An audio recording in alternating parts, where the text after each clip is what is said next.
Tuhan. Ya, seperti itu. Ya, jadi kalau kita mau kritis, ya dalam Quran tuh ulama yang dimaksud tuh bukan cuma fuqaha, bukan cuma muhaddisin, bukan cuma ahli tafsir gitu kan. Yang dimaksud ulama itu ya semua orang yang punya pengetahuan. Ya, yang mana pengetahuannya bisa mendatangkan manfaat untuk manusia. Ya. Teman-teman, hari ini kita bisa live nih dengan cahaya yang proper. Ini karena siapa? Karena Thomas Alva Edison. Ya. Kalau nggak ada dia, nggak ada lampu nih. Ya. Kalau sebelum Thomas nggak ada James Watt, nggak ada listrik nih. Ya kan? Seperti itu. Ya. Kalau nggak ada Alan Turing, kita nggak bisa live TikTok kayak gini. Karena cikal bakal dari HP ini adalah komputer. Komputer siapa yang bikin? Alan Turing. Ya, orang Inggris, non-Muslim. Ya. Jadi ulama yang Allah maksudkan di sini bukan cuma fuqaha, bukan cuma yang di atas mimbar cuap-cuap mengkafir-kafirkan orang gitu. Ya. Tapi ulama yang dimaksud sama Tuhan itu semua orang yang punya ilmu pengetahuan. Ya, dengan itu bisa menaikkan derajat dirinya. Ya, bisa menaikkan kemaslahatan umat, ya kan? Konsep sebaik-baik manusia yang mendatangkan manfaat ini kan konsep Islam, ya kan? Seperti itu. Oke ya.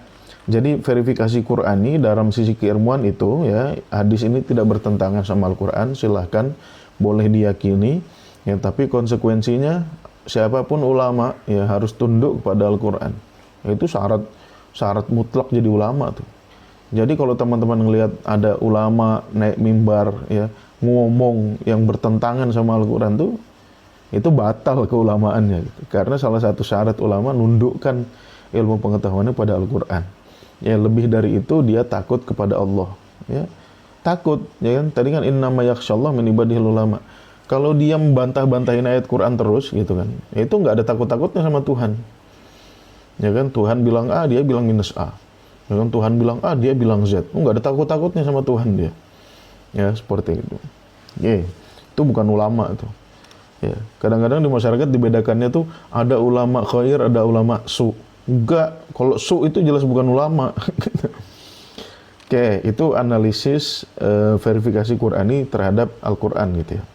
Nah, sekarang saya mencoba analisis kritis ya dalam konteks sosiokultural, dalam konteks kehidupan bermasyarakat. Ya, positifnya memang setelah Nabi meninggal ini ya masyarakat mendambakan ada satu sosok yang menjadi ruang rujuk ya, atau yang lebih ekstrim lagi menjadi pemimpin spiritual lah katakan gitu ya. Memang masyarakat mendambakan itu ya, menginginkan itu bahwasannya setelah Rasul ini mbok ya ada orang yang bisa dijadikan ruang rujuk, kita bertanya gitu. Ya silakan, itu positifnya gitu. Itu positifnya. Nah, siapa ruang rujuk setelah Nabi ya? Ruang rujuk setelah Nabi ya kebanyakan Amirul Mukminin gitu kan. Para khalifah itu gitu. Ya kan, itu ruang rujuk masyarakat setelah meninggalnya Nabi gitu ya. Tapi negatifnya adalah pertama, yaitu tadi ulama nggak bisa diukur. Gimana ngukur ulama? Ya kan? Nggak ada yang membuat standar.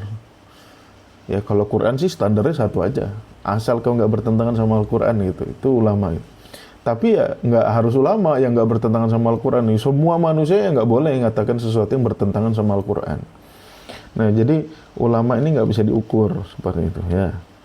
Silakanlah kita buat tolak ukur sendiri. Asal nggak bertentangan sama Al-Quran nggak apa-apa. Ya.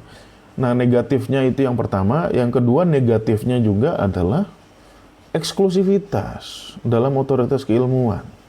Ya, saya aja sering dimaki-maki, dibilang nggak punya otoritas untuk menyampaikan ad-din, ya kan? Nah, itu saya yakin yang nyampaikan kayak gitu itu justru mempertahankan eksklusivitas dia. Ya, kalau nggak eksklusivitas dia, eksklusivitas gurunya. Kita nggak boleh cuap-cuap gitu. Lah Tuhan ngelarang nggak? Oh Tuhan malah nyuruh gitu. Apakah kau tidak mentadaburi Al-Quran gitu kan? Nah ini kan perintahnya langsung dari Tuhan kepada kita, ya. Tapi mereka bikin jargon-jargon. Kalau tidak ada gurunya maka gurunya setan. Itu apa nggak keblinger itu, ya. Untuk mempertahankan eksklusivitas otoritas keilmuan itu sampai bikin-bikin, gitu. ya kan? Kalau belajar Quran tidak ada gurunya, maka gurunya adalah setan, gitu. Ya kan? Nah ini banyak ngarangnya, ya kita ini banyak ngarangnya. Untuk apa ya? Dalam rangka tadi, ya dia pengen otoritas keilmuan tuh eksklusif hanya di tangan dia, bukan di tangan orang-orang lain. Ya, padahal kita sebagai umat Islam bisa nggak kita belajar bahasa Arab? Bisa. Bisa nggak kita menelusuri sunnah Rasul melalui hadis-hadis? Bisa. Ya kan? Bisa nggak kita mengakses kitab-kitab turos yang ribuan itu? Bisa. Ya. Bisa nggak kita mengetahui fatwa-fatwa ulama? Bisa. Ya, kenapa lu larang-larang gitu? Otak sama-sama punya otak, sama-sama waras. Ya kan? Jangan mentang-mentang lu pesantren, orang nggak pesantren, orang dilarang. Nggak fair. Ya, saya orang pesantren, saya nggak pernah ngelarang orang yang bukan pesantren. Ya silakan gitu kan. Seperti itu. Ya, jangan mentang-mentang kita pesantren, ya setiap ada orang bahas, enggak, lu tuh diem dah. Lu nggak tahu apa-apa gitu. Ya kan? Sedangkan kita ini betul-betul orang yang berkecimpung, ya kan? Makanya saya tuh selalu menghargai orang ya, bahkan teman-teman dalam grup, ya kan? Ada Abang Haidir, ada Mas Wahyu, ada Dokter Saparudin. Ya, itu saya hargai gitu. Karena kita semua punya otak kok, bisa mikir, ya kan? Tinggal metodenya kita cari bersama gitu. Kita tundukkan kepada Al-Qur'an metodenya. Gitu aja kok, gampang. Nah, kadang-kadang eksklusivitas dalam otoritas keilmuan ini membuat orang-orang itu jumawa. Ini jumawa, nggak bisa dikritik, ya kan? Nggak bisa disalahin, gitu. Nah, ketika nggak bisa dikritik, nggak bisa disalahin, ngomongnya enggak. Yang ngomongnya ngelantur sana sini. Ya, maka sampai muncul fenomena di masyarakat gufron itu. Ya kan? Itu kan pertanda bahwasannya memang hancur dunia keulamaan ini di Indonesia nih. Emang nggak beres gitu.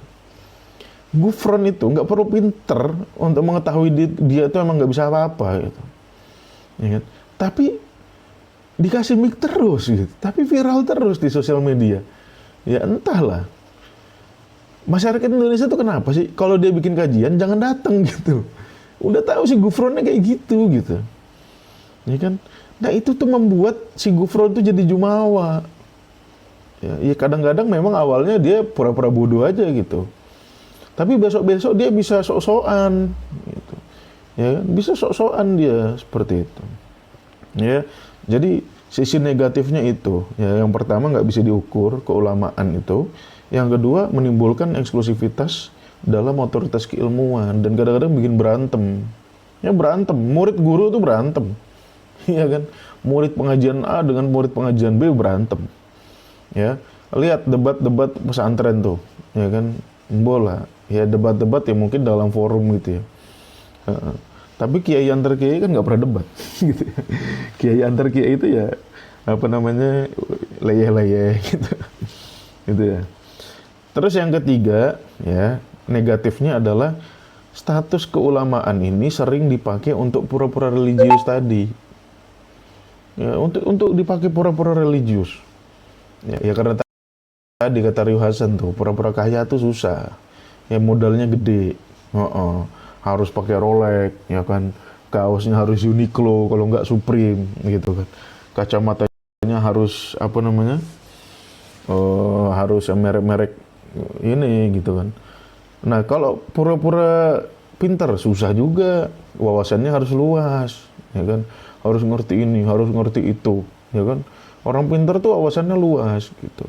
Nah pura-pura pintar juga modalnya gede, harus banyak baca, harus banyak googling, harus banyak searching, ya kan?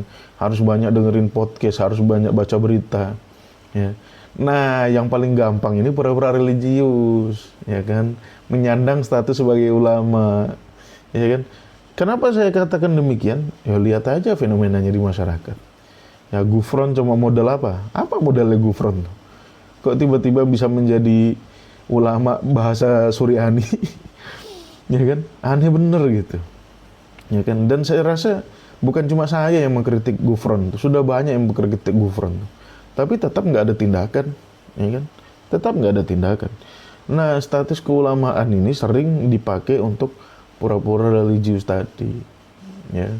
Banyak banyak banyak orang-orang yang ngaku ustadz, ngaku alim gitu, tapi bahasa Arab pun nggak bisa gitu kan. Menjelaskan kata kacau. Kafir itu berasal dari kafaro yukafiru, ya salah pak. Kafir itu kafaro yakfuru. Kurban itu berasal dari koroba yukribu kurbanan, ya salah pak. Kurban itu dari korroba yukaribu kurbanan, itu ada di surat Al-Maidah ayat 27. Kenapa sih nggak mau tunduk sama Quran tuh, mau ngarang aja, ya kan?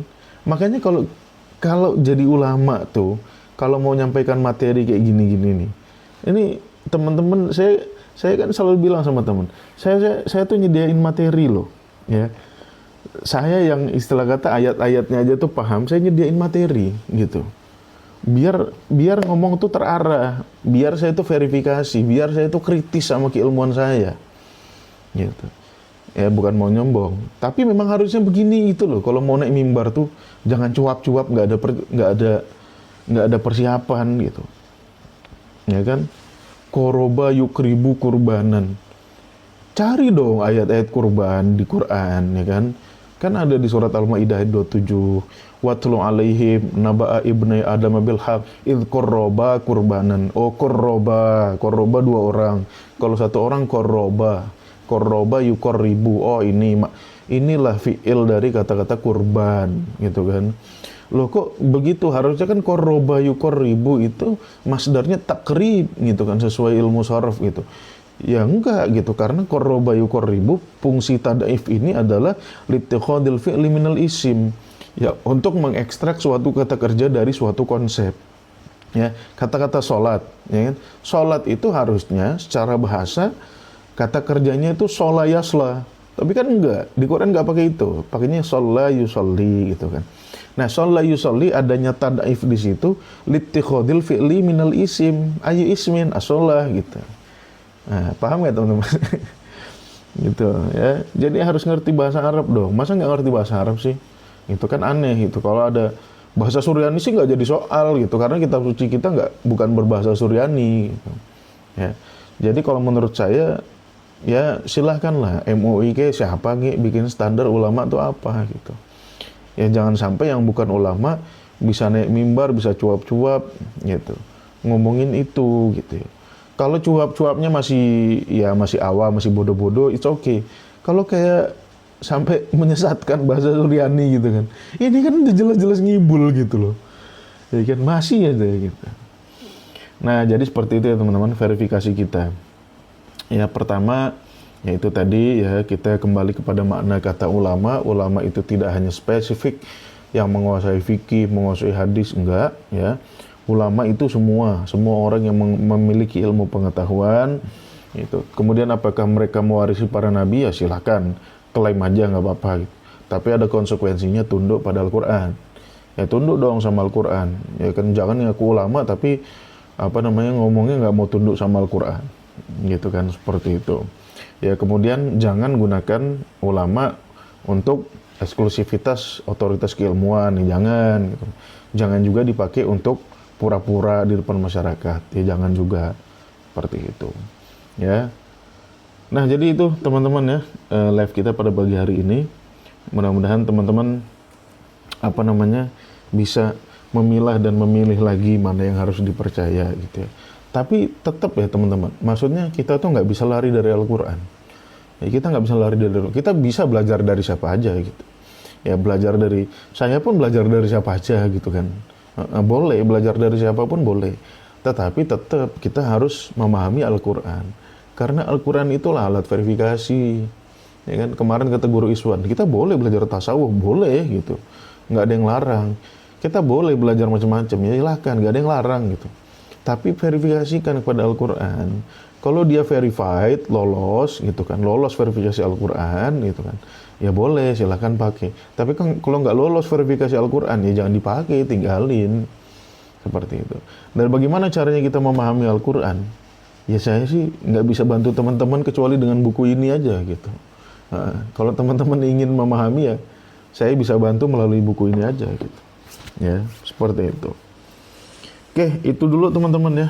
Makasih udah dengerin dari awal. Makasih juga yang udah gift tadi. Ya, mohon maaf komentarnya saya matikan ya karena saya takut banyak followers, banyak followers ulama gitu kan, yang kalau kritik nggak apa-apa lah. Kadang-kadang kata-katanya nggak bermoral gitu. Oke, itu aja teman-teman ya. Makasih udah dengar. Jumpa lagi besok di jam yang sama. Besok kita bahas apa, teman-teman datang aja gitu. Yang belum follow. Ya. Yang belum follow. Guru Mulia. Guru Mulia saya sering dibilang angkuh. Padahal Guru Mulia itu orang manggil saya gitu. Iya, namanya Haji Abu Bakar Adeni. Beliau manggil saya Guru Mulia. Kenapa manggil saya Guru Mulia? Karena saya biasa dipanggil orang Ustadz Syarif. Ustadz itu artinya guru. Syarif itu mulia. Kalau nanya kenapa nama lu Syarif mulia, ya tanya emak saya. Emak saya kayaknya nonton. Jangan tanya saya. Dia ngasih nama bukan saya. Gitu. Ya, jadi nama ini bukan keangkuhan. Ini cuma translate dari Ustadz Syarif gitu doang.